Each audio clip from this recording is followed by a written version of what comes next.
본문 28절을 보면 음욕이라고 번역된 단어가 있습니다. 여기 에피뚜마오라는 이 헬라어가 사용되는데, 에피라는 전치사와 디메오라는 동사의 합성어입니다. 근데 디메오라는 그 원래 근문적 그 단어를 찾아가면 디오, 희생제사를 드리다, 이런 뜻이에요. 살인하여 도륙하다, 희생제사를 드리다. 그러니까 성경에서 음욕이라는 것은 희생제사, 율법적 행위를 얘기하는 거예요. 그러니까 율법적 행위를 통하여 여자를, 신부를 얻고자 하는 자는 그 마음에 이미 간음한 사람이라, 이런 뜻이란 말입니다. 그리고 보면은 이혼 증서도 히스타이온, 몸으로부터 히스테리온, 서게 만들다. 그러니까 따로 서게 만들다, 이런 말이에요. 그러니까 하나님과 떨어져서 따로 서게 만드는 그곳에 그 이혼 증서를 주는데, 하나님과 따로 쓴 그들에게 이혼 증서라는 것은 오전에 말씀드린 것처럼 하나님의 말씀을 의미하는 것입니다. 그러니까 하나님이 따로 세워서 그들에게 말씀을 주어 그들의 실체가, 그들의 본질이 어떠함을 깨닫게 만든다는 거예요. 그래서 너희는 오직 하나님의 은혜로만이 하나님의 신부가 될 수 있다는 걸 가르치려고 이혼 증서, 말씀을 줬는데, 그 말씀을 갖고 자기의 실체를 깨달아 하나님의 허락하신 예수의 십자가만을 의지하는 쪽으로 가지 아니하고, 이것을 법으로, 규례로 받아서 행함을 통하여 어떤 걸 성취하고자 하는 것을 그 뒤에서 보면 은행한 이유라고 그렇게 표현하고 있습니다. 포네리오, 로고스, 왜곡된 말씀, 병든 말씀, 그런 의미가 있습니다. 그러니까 이런 단어적 의미를 갖고 우리가 이 말씀을 잘 이해를 해야 돼요. 제가 항상 하나님의 은혜를 강조하다 보니까 그럼 우리는 아무것도 안 해도 되겠네요 하는 이런 마음이 우리 안에 일어날 수가 있어요. 그러나 하나님의 백성은 어느 누구와도 최선을 다하여 선행도 하고 구제도 하고 전도 선교도 해야 됩니다. 또 하나님 자기 백성들에게 반드시 그러한 지향성을 갖도록 이끄신다는 것을 여러분들이 아셔야 됩니다. 그런데 문제는 뭐냐? 그렇게 하나님의 이끌림에 의하여 그런 행위가 그 가운데 나오게 됐더라도 그 가운데 자기의 죄성을 깨닫고, 이것은 오직 하나님의 은혜로만 되는 것이구나를 아는 것이 성도의 진정한 본질이란 말입니다. 그래야 자기 의를 자랑하지 아니할 수가 있는 것입니다. 그것이 신앙생활이라는 것이에요. 그래서 새 사람이 된다는 것은 내가 어떤 수고와 노력과 어떤 학습을 통하여 새 사람이 되는 것이 아니라 하나님께서 우리 안에서 만들어 주셔야 돼요. 그래서 성경은 새 사람이 되라가 아니라 새 사람을 입어라, 이렇게 얘기를 합니다. 그것을 보면은 에베소 4장 22절을 보면 너희는 유혹의 욕심을 따라 썩어져가는 구습을 따르는 옛사람을 벗어버리고 오직 너희의 심령이 새롭게 되어 하나님을 따라 의와 진리의 거룩함으로 지으시를 받은 새 사람을 입으라 그래요. 그러니까 새 사람은 그 세마법, 하나님의 옳은 행실, 예수에 의하여 준비된 것을 우리가 받아 입는 것이지 우리가 옷을 만들어 나를 치장하는 것이 아닌 걸 아셔야 됩니다. 창세기 3장에 보면 선악과를 놓고 제일 먼저 인간이 하는 행동이 뭐냐면 자기 손으로 무화과 잎으로 치마를 해 입은 것이죠. 인간의 손으로, 인간의 수고로, 노력으로 해 입는 것은 하나님 앞에 전부 다 무익한 것입니다. 더러운 옷과 같다고 이사야 64장 6절은 그렇게 얘기를 하죠. 그래서 그 신랑이 입혀주는 그 새 사람을 입은 자들은 반드시 필연적으로 그 은혜를 알게 됨으로 말미암아 그 속에서 자동적으로 필연적으로 새로운 삶에 대한 추구함이, 소원이 생기게 돼요. 소원이 누가 시켜서 하는 것이 아니라 생리적으로 그런 은혜를 깨닫게 되면 자동적으로 거기에 대해 그 삶을 추구하는 욕망이 속에서 생겨난다는 거예요. 그래서 어떤 하지 않으면 하나님의 징벌을 받기 때문에 해야 된다는 개념이 아니라 하나님의 사랑과 은혜를 알게 되면 자동적으로 거기에 끌려서 내가 해야 할 것이 무엇인가를 생각하게 된다는 것입니다. 그게 진짜 신앙적 헌신이고 봉사고 구제란 말입니다. 이렇게 티끌에 불 거룩한 신부에게 생수인 성령이 우리 안에 들어와 바로 하나님의 형상대로 만들어지는 것이 혼인이란 말입니다. 혼인잔치라는 것은 이 세상에서 우리가 생각하는 그런 혼인잔치가, 세상의 혼인은 신부도 준비해야 되고 신랑도 준비해서 서로 예물도 나눠야 되고 서로 어떤 것을 나누고 또 어떤 것을 양보하는 가운데 연합을 이루어지는 것을 세상에서는 혼인, 결혼이라고 그러지 않습니까? 그러나 하나님과 혼인은 아무것도 신부처럼 준비할 것이 없어요. 물론 신부가 입는 예복, 또 신랑 올 때 신랑을 준비하는 등불을, 그것도 우리가 준비하는 것이 아니라 하나님에 의하여 준비되어 우리에게 주어지는 선물이란 말입니다. 그런 상황이 바로 창세기 2장 7절에 하나님의 백성이 어떻게 태어나는가를 보여주는 거예요. 흙에서 흙으로 사람을 만드시고 그 코에 하나님으로부터 생기가 들어와 비로소 하이 네펫이 살아있는 존재가 되었다. 이것이 혼인이고 연합이란 말입니다. 그걸 깨닫지 못하고 따로 독립을 선언하며 사는 것을 간음이라고 하는 거예요.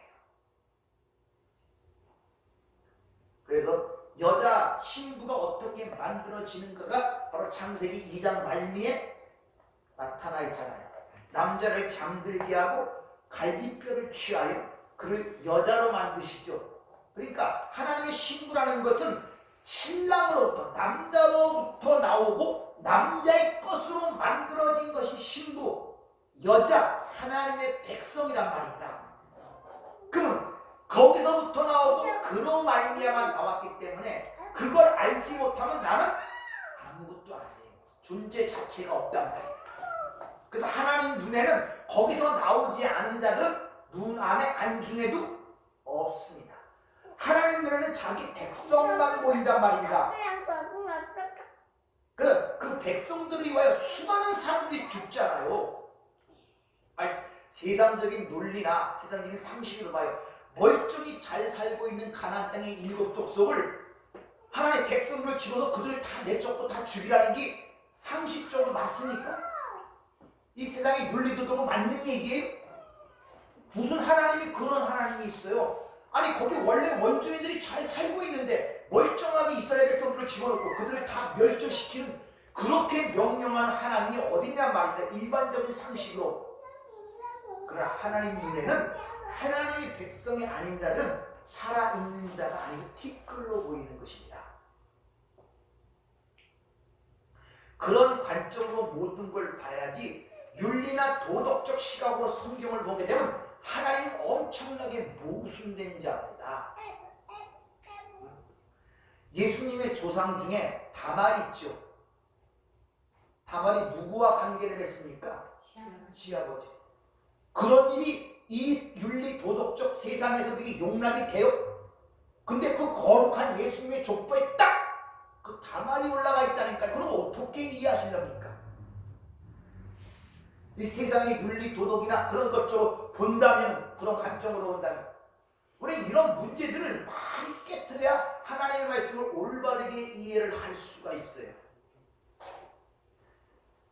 그래서 가늠한 여인, 요한복음 8장에 가늠한 여인이 어떻게 하나님에 의하여 하나님의 백성, 하나님의 신부가 되는 그 내용이 8장의 가늠한 여인의 이야기 속에 잘 들려되는 거예요. 자, 그 성전, 참 성전이신 그 예수가 이 땅에 있는 성전 마당에 계십니다.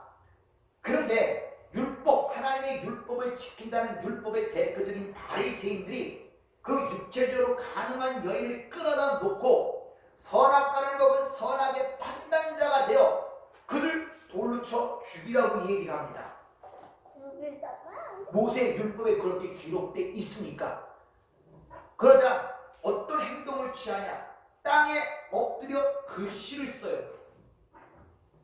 친수로. 하나님이시니까 뭘 얘기하는 겁니까? 바로 시내산의 첫 번째 돌판, 이 하나님의 친수로 율법을 때 그 사건을 상기시키는, 그때 그 상기 첫 번째 돌판에 의하여 산면에 있던 하나님의 백성이라는 히브리 민족, 그들의 죄가 폭로가 되죠.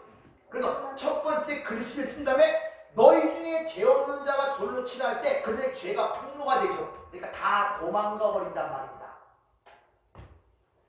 번째 쓴 다음에 일어섰을 때 그걸로 인하여 그 가능한 여인이 구원을 받는데, 자, 두 번째 돌판에 썼을 때 그것은 그들에게 주어지지 않고 하나님의 언약궤 안으로 들어가죠. 근데 그 언약이 뭐냐면 그 율법을 덮기 위해 속죄소에 피가 뿌려지는 예식이 그들에게 주어지죠. 어떻게 그들이 그 율법에 의해 죽어야 할 그들이 어떻게 살아나는가를 그렇게 보여주시고 있단 말입니다. 그래서 주님이 두 번째 쓰신 다음에 그들이 어디냐 물은 다음에 나도 너를 정죄치 않는다 그러죠. 무슨 말입니까? 예수님은 죄가 없으신 분이기 때문에 그 여자를 정죄할 수 있어요. 그러나 나도 너희를 정죄치 않는다, 그 말은 나도 그 죄인의 자리에 내가 그 여인의 죄가 예수님께로 전가가 돼버리는 거예요. 그 십자가의 이야기를 거기서 지금 하고 있단 말입니다. 이렇게 하나님에 의하여, 말씀에 의하여, 율법에 의하여 죄가 드러나게 되면은 창세를 택한 백성들은 거기서 자기의 죄를 깨닫고 예수를 떠나지 않습니다. 거길 떠나면 죽는다는 사실을 알고 있기 때문에 이 현장에서 가늠하다 잡힌 여인이 예수의 품을 한 발짝으로 떠나게 되면 돌 맞아 죽습니다. 갈 데가 없어요, 예수 위에. 그런데 하나님의 백성이 아닌 자들은 전부 다 세상으로 숨어버립니다. 죄가 폭로가 되면 자기의 모습을 감추기에 급급하고 위장하기에 급급하게 된단 말입니다. 이 최초의 간음의 현장이 에덴 동산에서 일어났음을 여러분 아십니까? 간음이라는 것은 하나님으로부터 떨어진 상태, 연합이 되어 분리된 상태를, 선악과를 먹고 하나님으로부터 분리된 그 상태가 에덴 동산에서 일어났단 말이에요. 지금으로 하면 성전에서 일어났단 말입니다. 좀 더 실제로 얘기하면 우리 안에서 일어난 일이란 말입니다. 그때 상황을 이렇게 기록합니다. 창세기 3장 5절을 보면 너희가 그것을 먹는 날에는 너희 눈이 밝아져 하나님같이 되어 선악을 알 줄을 하나님이 아시니라. 이게 마귀가 하는 짓이에요. 여자가 그 나무를 본즉 먹음직도 하고 보암직도 하고 지겹게 할 만큼 탐스럽기도 한 나무인지라. 여자가 그 열매를 따먹고 자기와 함께는 남편에게도 주매 그도 먹은지라. 이에 그들의 눈이 밝아져 자기들이 벗은 줄을 알고 무화과 나무 입으려고 치마를 삼았더라.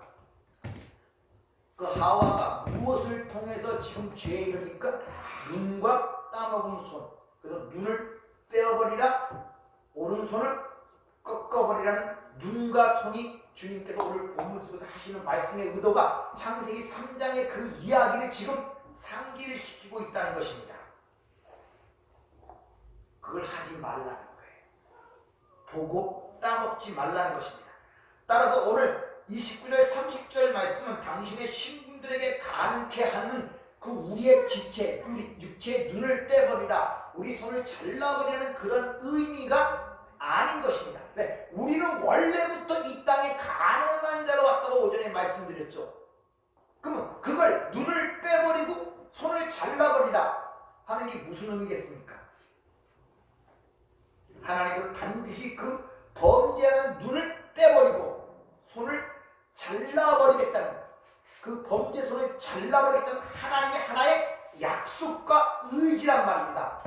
그래서 가늠하지 말라는 것은 그들에게 전부 다 가늠하는 자들인데, 가늠하지 말라는 그런 의미는 반드시 내가 너를 가늠하지 않는 자로 만들어내겠다는 하나님의 의중이 그 안에 담겨있다고 말씀드렸죠. 자, 그럼 그것이 어떻게 이루어졌는가? 왜? 하나님이 말씀하잖아요. 눈을 떼버리고 손을 잘라낸다 그러잖아요. 그러면 다 우리는 이 땅에 가늠한 자로 오지 않습니까? 그럼 우리 눈을 빼고 손을 잘라내야 되잖아요. 그 약속이 어떻게 일어나요? 바로 예수님의 눈이 뽑히고 예수님의 손이 십자가에 못 박은 사건이 바로 우리 대신 눈이 뽑히고 손이 잘라지는 것이 십자가 사건이란 말입니다. 이사야 42장 18절을 보면 이렇게 얘기합니다. 너희 못 듣는 자들아 들으라. 너희 맹인들아 밝히 보라. 맹인들이 누구냐? 내 종이 아니냐? 누가 내게 보내는 내 사자같이 못 듣는 자겠느냐? 누가 내게 충성된 자같이 맹인이겠느냐? 누가 여호와의 종같이 맹인이겠느냐? 좀 우리 번역 성경에 힘들게 나왔는데 이걸 새 번역 성경 말씀이죠. 너희 귀먹은 자들아 들어라. 너희 눈먼 자들아 환하게 보아라. 누가 눈먼 자냐? 나의 종이 아니냐. 여기서 예수를 얘기하는 게 하나님이 보내신 종.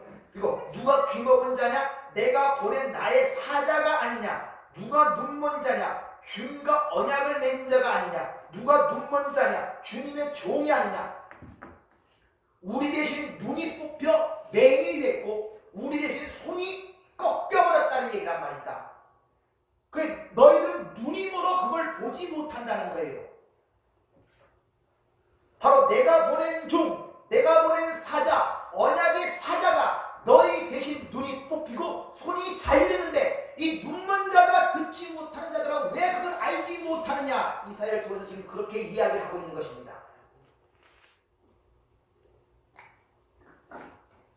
그래서 우리가 창녀 고멜의 위치에서 하나님의 순결한 신분으로 전환이 된 거예요.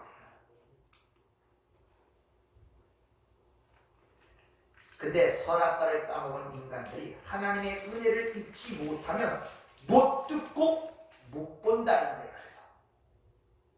그래서 예수 그리스도의 십자가를 모독하는 거예요. 그것을 다른 말로 뭐라고 얘기했습니까? 살인하지 마. 십자가를 모독하면 살인하지 마. 또 희생제다 드리지 마. 안 믿는 거예요. 다 이루었다 얘기를 하는데 또 희생제사를 드리는 거예요. 양을 잡고 소를 잡고 하면서. 왜 내를 또 죽이냐는 것이죠. 그것이 내를 무도하고 나를 가르치는데 니들이 그걸 깨닫지 못하니까 계속 그 도륙하는 일을 반복하고 있단 말이에요. 그것이 하나님이 그 예수를 통해 이루신 그 십자가를 모독하는 일이기 때문에 그런 일을 하지 마, 살인하지 말라는 그런 의미라고 여러분에게 말씀을 드렸잖아요. 자, 그러면은 마귀가 이 땅에서 가장 최선을 다하여 공격하는 일이 무엇겠습니까? 예수님의 십자가의 사건. 모든 게 그걸 통해 이루어졌고 완성이 되었기 때문에 그걸 마귀가 가장 공격하는 부분이 그거예요. 예수의 기적, 땅에 무리를 걷고 죽은 자를 살리고 오병의 기적을 일으키고 소경의 눈을 뜨게 하고 귀머리를 긁고 안진을 일으키는 그 모든 사건은 다 인정해도 아무 상관없어요. 그거 갖고 구원받는 거 아니고 그거 갖고 천국 가는 게 아니란 말입니다. 뭐만 빠지면 십자가만 빠지면 돼요. 그거만 빠지면 못 가요. 제일 어디를 공격하겠습니까? 거기를 공격한단 말이에요. 즉 예수님의 십자가의 죽으심을 헛된 것으로 만들려는 노력을 한다는 것이죠. 예수님이 우리를 대신하여 그 일을 했다는 것을 바꿔버리는 거예요. 그리고 네가 진 죄는 네가 책임지는 것이 남자다운 것이고 의로운이라고 이야기를 해요. 그리고 스스로의 눈을 뽑게 만들고 스스로의 손을 자르게 만든단 말입니다. 예수님의 제자 중에 그 일을 한 자가 있죠. 누굽니까? 가룟 유다.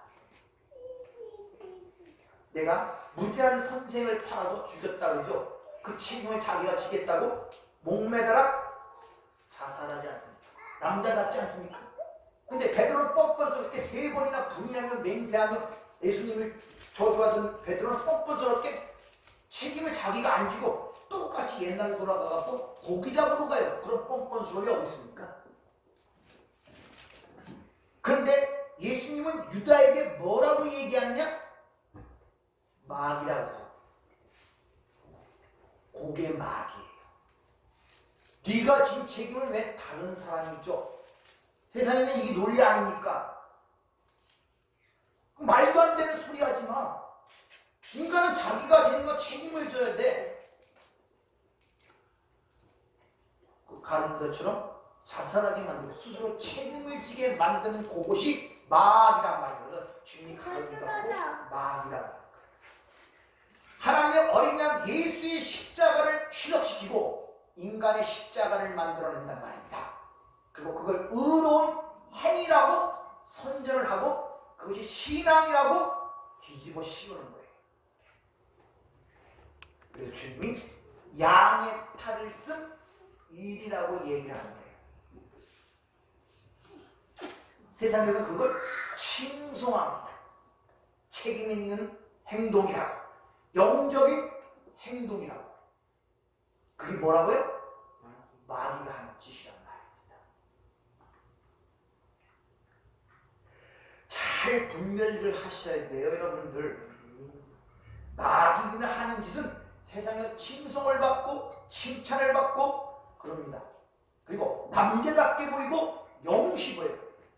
구약을 보면은 대부분의 하나님 앞에 책망을 받고 징벌을 받을 때 하나님 앞에 영웅으로 있던 자, 용사들, 이런 자들이 하나님에 의하여 징계를 당하는 모습이 성경에 기록되어 있지 않습니까? 그래서 그런 일을 하지 않도록 우리에게 예수의 십자가를 그렇게 강조하여 이야기를 하는 거예요. 왜? 그거만 빼버리면 다른 거 아무리 잘도 소용없어요. 자기 몸을 불사에게 내어줘도 안 돼요. 재산을 다 팔아줘도 안 됩니다. 그 십자가만 빼버리면 예수님이 나 대신 대속적 죽음, 나 대신 눈이 뽑히고 나 대신 손이 꺾이는 그것, 이런 것이 인정이 되지 않고 그것이 용납이 되지 않으면 절대 구원을 받지 못합니다. 그러니까 마귀가 그것만 뽑아내요. 그래서 네가 한 건 네가 책임져. 가론 유다처럼 얼마나 남자답고 대범합니까? 세상에서 볼 때는 가론 유다가 훨씬 대장부예요. 베드로보다. 가만히 생각해 보세요. 어느 쪽을 영시하겠습니까? 그것이 마귀란 말입니다. 인간의 자존감을 채워주고 그 가치를 높여준단 말입니다. 그 따라서 하나님의 말씀을 인간의 인격적 성숙이나 성품의 성순을 줘서 그들의 가치나 어떤 것들을 높여주는 쪽으로 말씀이 전해지면 그건 전부 다 가능하게 만드는 거예요.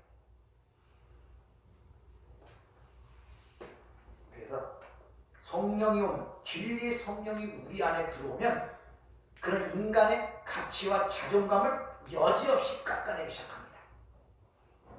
너는 티끌이야, 먼지야, 하나님 없이는 존재도 아니야 라고 이야기를 한단 말입니다. 거기서 해필 왜 오른 눈이고 오른쪽 손이냐, 이 오른이라는, 이 오른쪽이라는 단어, 엑시오시라는 이 단어는 히브리적 사고에서 선생님, 또 인도하는 자, 올바름이라는 그런 의미를 갖고 있어요. 선생님, 어떤 걸 인도하는 자, 또한 올바름, 정의. 그래서 바른 쪽, 오른쪽이라 그러죠. 바른 거, 오른쪽이라.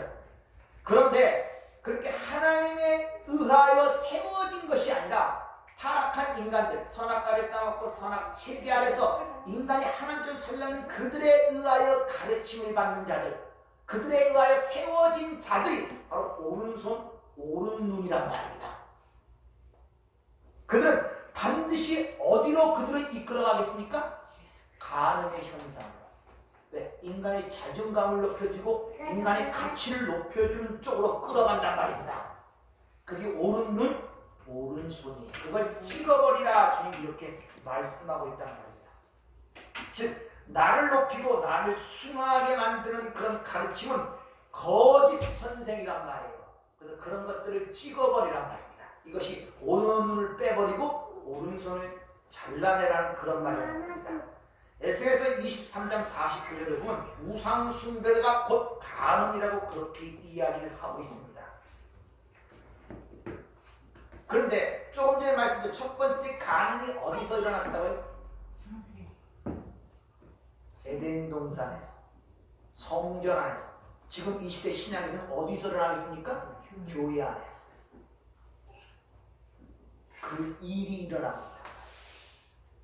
교회 안에서 이 하나님의 말씀은 하나님의 백성이라는 자들에게 이야기를 하는 것이지 예수를 믿지 않은 일반 불신자들에게 얘기하는 것이 아님을 아셔야 됩니다. 그래서 심판이 어디서 일어난다고요? 교회에서부터 일어난다고 성경은 이야기를 해주고 있다는 말입니다. 그들이, 그러니까 교회 안에서 거짓 교사가 있고 교회 안에서 거짓 선지자가 있는 것이지 밖에 있는 게 아니란 말이에요, 여러분들. 적그리스도, 거짓 선지자 다 어디에 있다? 교회.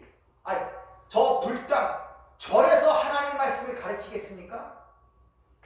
교회에서 가르치지. 바로 교회 안에서 일어나는 일이란 말입니다. 따라서 우리는 진정한 선생이 누구겠습니까? 예수. 예수를 보여주는 자가 되고 예수를 가르치고 예수께로 인도하는 게 진정한 선생이란 말입니다. 그래서 요한복음의 6장에 보면 그 선생이 우리가 예수를 배웠고자 하나이다 이렇게 얘기하죠. 그러니까 예수가 아닌 인간들의 행위만을 독려하며 칭찬하는 것을 목적으로 하고 또 인간의 보편적 자존심을 높여주라는 모든 그런 가르침을 그들이 어디로 인도하는 자들이다? 간음하는 자리로 인도하는 자들이란 말입니다. 그 대표적인 자들이 성경에서 바리새인들. 하나님의 말씀을 가르치는데 그것이 인간의 자존감을 높여주고 인간의 가치를 높여주는 율법적 행위로 그들을 가르치기 때문에 지옥 자식을 만든다고 주님이 신랄하게 말씀하시면서 마태복음 23장 전체가 그 바리새인과 서기관들에 대한 이야기예요. 거기서 뭐라고 얘기합니까? 지옥의 자식들을 만드는 자, 화에 쓸진저 독사의 새끼들아, 뱀들의 자식들이라, 그렇게 신랄하게 그들을 주님께서 경고하시고,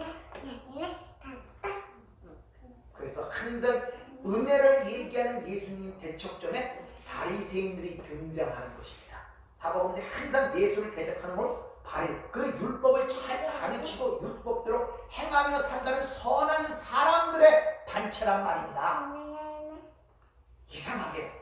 근데 그 예수, 그 말씀이 온 그 하나님하고는 항상 반대편에서 서로 대적하고 결국 예수를 죽인 사람들이 누구냐? 바리새인들. 이런 일들이 교회 안에서 일어나요. 그러니까 예수를 믿고 하나님을 믿고 예배한다는 교회 안에서 반대로 예수를 죽이고 하나님을 쫓아내는 그런 결과를 낳게 되는 경우들이 있단 말입니다. 그리고 하나 예수를 보이고 예수로 인도하는 것이 아니라 예수가 아닌 인간으로 인도하는 가늠의 자리로 인도하는 거짓 교사, 거짓 선지자를 조심하라고 주님께서 눈을 뽑아버리고 오른손을 잘라고 이렇게 얘기하는 이유가 바로 거기 있는 것입니다. 계시록 13장에 보면 바다에 나온 짐승과 땅에 나온 짐승이 나오죠. 바다에 나온 짐승은 저 예수, 첫 흉내내는 자, 그리고 땅에 나온 짐승은 그 예수께로 인도하는 선생인데 거짓 선지자예요. 땅의 어떤 기적과 그걸 일으켜서 바로 바다에 나온 짐승이 경배하는 만드는 자들이죠. 그 짐승을 위해 우상을 만들어 그걸 바알 하나님이라고 숨고 그들에게 짐승의 표를 주는데 그 표가 6 인간의 숫자예요.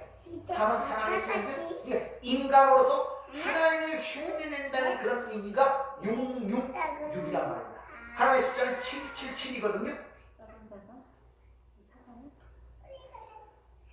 그런데 대부분의 사람들이 가늠한 자로 온다는 것처럼 모두가 그런 소리를 좋아합니다.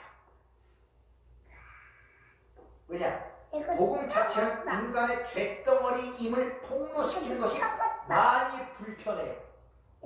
자존감을 깎아내고 보잘것 없고 가치없는 자로 만들어내거든요.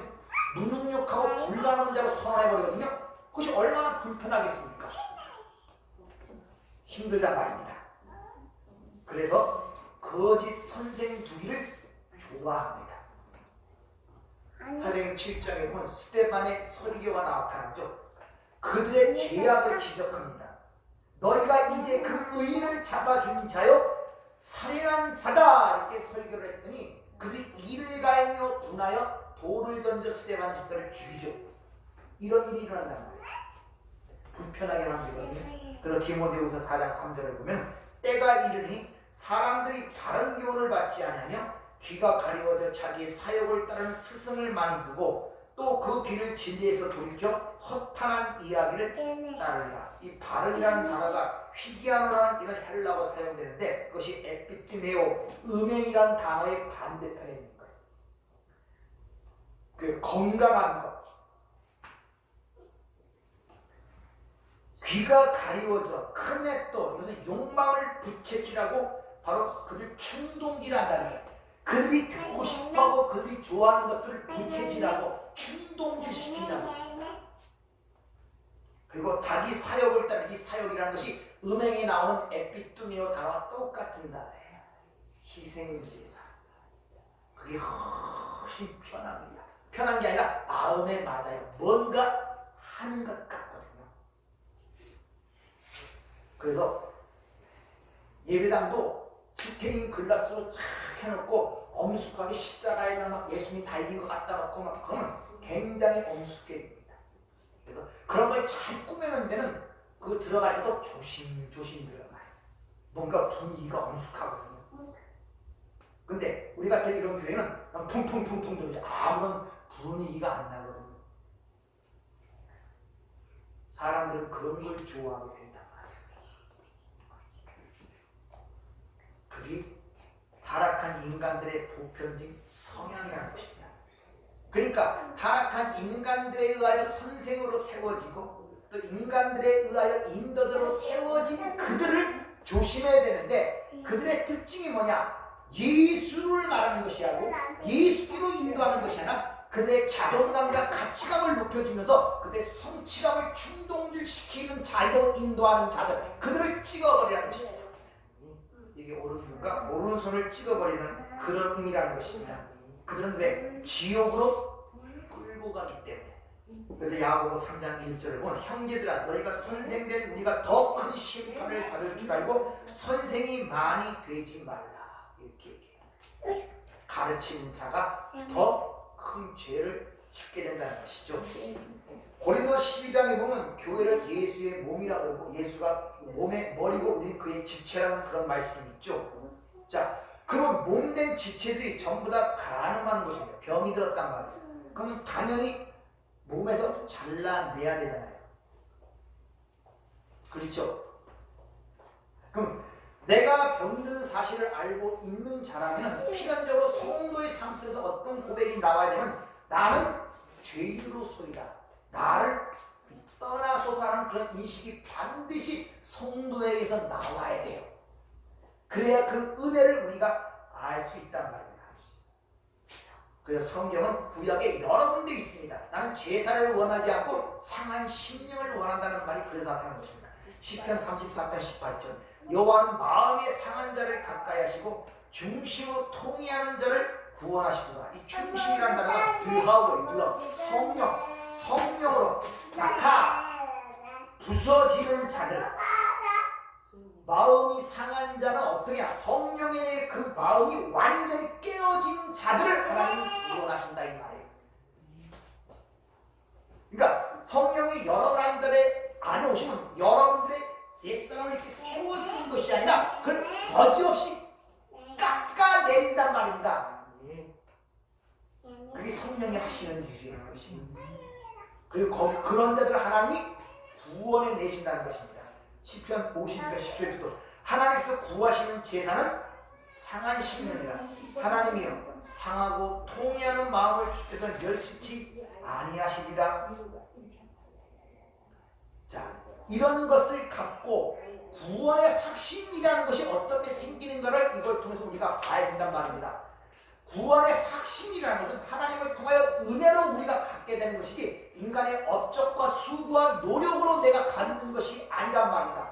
다시 말하면 무슨 말입니까? 성도의 구원의 확신이라는 것은 하나님이 약속하시고 언약하신 반드시 이루신다는 확신과 그분의 절대적 주권과 그분 안에 우리가 함께하고 있다는 신뢰 속에서 오는 것이지 내가 이 땅에서 어떤 저런 행위를 통하여 이름으로 오신 확신이 오는 것이 아니란 말입니다. 그러니까 저 부원파에서 뭐 확신이 있냐는 그런 데는 뭐가 있는지 마세요. 그건 아무것도 모르는 자 말을 해봅니다. 에레미야 3장에 보면 이런 말씀이죠. 이혼 증서가 나오는데 자 한번 먼저 들어보겠습니다. 에레미야 3장 1절부터 8절까지. 요시야 왕 때 여호와께서 또 내게 이르시되 너는 패역한 이스라엘이 행한 바를 보았느냐. 그가 모든 높은 산에 오르며 모든 푸른 나무 아래로 가서 거기서 행음하였도다. 그가 이 모든 일들을 행한 후에 내가 말하기를 그가 내게로 돌아오리라 하였으나 아직도 내게로 돌아오지 아니하였고 그의 반역한 자매 유다는 그것을 보았느니라. 내게 배역한 이스라엘이 간음을 행하였으므로 내가 그를 내쫓고 그에게 이혼서까지 주었으되 그의 반역한 자매 유다가 두려워하지 아니하고 자기도 가서 행음함을 내가 보았노라. 그가 북이스라엘의 패역한 행위를 보고서 뭐라고 하냐면 그걸 간음이라고 그래요. 그리고 그들을 쫓아내면서 이혼 증서를 주었다는 것입니다. 그런데 그들의 자녀였던 남유다가 그들의 그런 행위를 보고 돌아오는 것이 아니라 지들도 가서 같은 행위를 하더란 말입니다. 다시 말하면 북이스라엘이 그 패역한 행위를 간음이라고 하는데 그것이 무엇인가를 깨닫기 위하여 그들에게 이혼 증서를 주었다는 거예요. 하나님의 말씀을 주었다는 것입니다. 근데 그걸 통해서 그들이 그걸 알지를 못하고 그대로 행하니까 남유다가 옆에 있다가 그걸 보고 가서 그들도 그걸 보고 깨닫는 것이 아니라 똑같이 그 행위를 하더라 이란 말이에요. 그러니까 인간의 어떤 행위를 통하여 인간은 교훈을 받고 가르침을 받는 존재도 아니고 어떤 가르침을 위해서 성경이나 말씀을 줘도 그걸 통하여 깨닫지 못하는 존재이다 이런 말이에요. 따라서 오늘도 주님께서 본문에서 이혼 증서를 주라 했다는 이 말씀을 인용하는 이 이혼 증서는 바로 성경이란 말입니다. 그 하나님이 주신 성경을 통하여 내가 하나님과 이혼 가운데 있고 가늠하는 자였구나를 말씀을 통해서만이 알 수가 있는 거예요. 말씀을 통해서만. 그게 이혼 증서의 역할이란 말입니다. 그 통해서 그걸 아는 동시에 또 성경을 통해 그래서 우리의 어린 양 하나님 예수의 신랑을 맞이하고 예수와 함께 하나님과 연합돼 하나님 신부가 되는 것이 얼마나 귀중하고 소중한 일인가를 동시에 깨닫게 되는 거예요. 다시 말하면 내가 죄인된 내가 가능한 사람을 깨닫는 동시에 그런 것을 나를 해방시키고 예수를 믿게 된 그 사실에 감사를 느낄 수 있게 하는 것을 위하여 이혼 증서 성경을 주었단 말입니다. 맞다.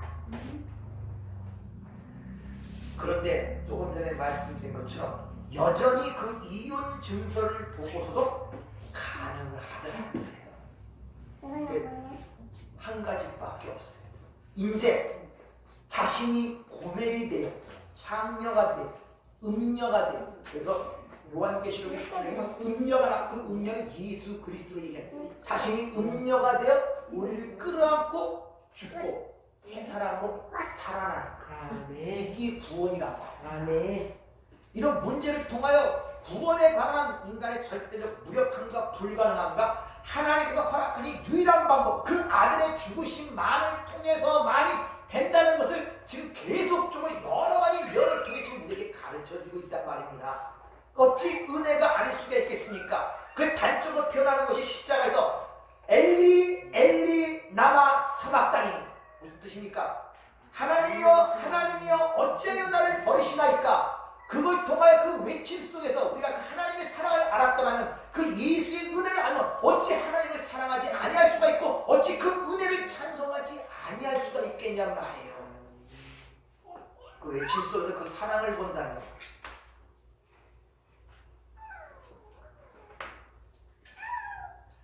따라서 여러분들이 무엇을 행하기 전에 하나님의 은혜를 먼저 은혜를 받게 되면 행하게 돼 있어요. 여러분 첫 번째 첫 은혜를 받을 때 생각하세요. 그때 누가 오라 그랬습니까? 은혜 받으면 그저 교회 가고 싶어요. 예배 시간도 그 시간에 맞추는 것이 아니라 일찍 와서 기도하고 싶고 찬송 부르고 싶고 전도하고 싶고 내 기쁨을 전하고 싶고 뭐든지 하고 싶은 말이 자발적으로 드러나는 것이지 누가 행하라 가르치지 않습니다. 이 은혜 받을 때 모습이 그저 모든 게 감사하고 고맙고 따라서 먼저 교회에서는 하나님의 은혜를 맛봐야 되고 하나님의 사랑을 맛을 봐야 되는 근데 그 모든 것들은 예수를 알므로 말미암아 그걸 깨닫게 되는 거예요. 그래서 하나님 사랑이 이웃사랑으로 드러나는데 그 이웃사랑은 바로 우리 선한 이웃으로 오신 예수를 사랑하는 것이 하나님을 사랑하는 것이다. 아멘. 그렇게 하나님을 사랑하는 이웃사랑으로 드러나게 되면 그것이 바로 내리사랑이라고 하나님의 사랑의 받음을 받은 자의 나타나는 표현이란 말입니다. 사랑은 우리 쪽에서 올라가는 것이라 받은 쪽에서 위에서 밑으로 내려오는 것이기 때문에 우리가 이웃사랑을 한다는 자체는 위에서 받았다는 거예요.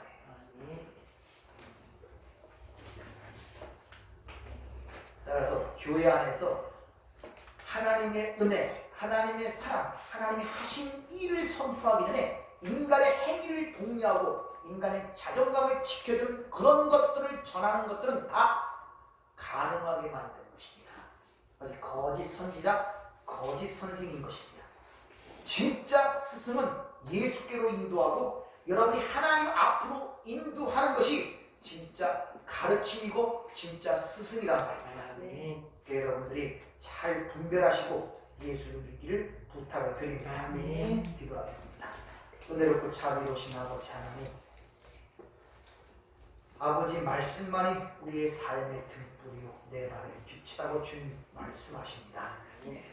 어찌 그 말씀을 알지 못하고 이 어두운 세상을 어디로 가야 될지, 왜 이런 일이 일어나는지, 무엇으로 우리의 모든 것들을 바라보고 희망을 가져야 될지 우리는 모릅니다. 오직 말씀만이 우리의 삶을 인도할 수가 있고 우리의 실상이 거짓된 것들을 드러내므로 말미암아 하나님의 은혜의 자리로 인도할 수가 있습니다. 아버지 하나님, 이 밤을 통하여 일러주셨사오니 필요한 대로 우리 마음속에 새겨지게 하시고 깨닫게 도와주셔서 이 힘들고 어려운 세상 속에서도 세상을 이기는 자로서 살아가는 하나님의 백성이 될 수 있도록 축복하여 주시옵소서. 예수님 이름으로 기도하옵나이다. 아멘.